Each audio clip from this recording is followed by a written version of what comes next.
যে দলগুলো এখনো বিভিন্ন দাবিতে তারা মাঠে আছে, বিশেষ করে জামায়াতসহ তাদের সঙ্গে আরো ৭ টি দল পিআর ইস্যু থেকে শুরু করে আরো কয়েকটি দাবিতে তারা মাঠে আছে।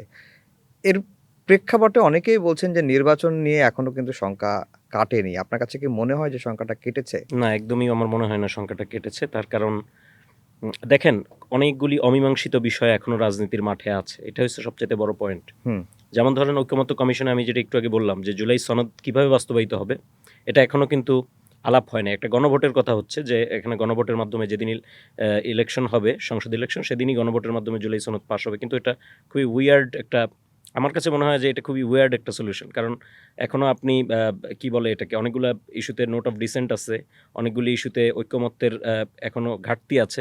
সুতরাং এইরকম অবস্থায় আপনি এটার উপরে গণভোট করবেন আসলে কিভাবে? ফলে এই যে জুলাই সনদ, এইটা কিভাবে বাস্তবায়িত হবে এটা এখনো অমীমাংসিত।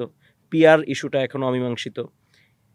এই যে অমীমাংসিত বিভিন্ন ইস্যু আমরা দেখতে পাচ্ছি, এইটার কারণে আসলে ফেব্রুয়ারিতে ইলেকশন হবে কিনা, ফেব্রুয়ারিতে আসলেই আদৌ ইলেকশনের দিকে আমরা যাচ্ছি কিনা, এগুচ্ছি কিনা, এটা নিয়ে আসলে যথেষ্ট শঙ্কার কারণ আছে আমার মনে হয়।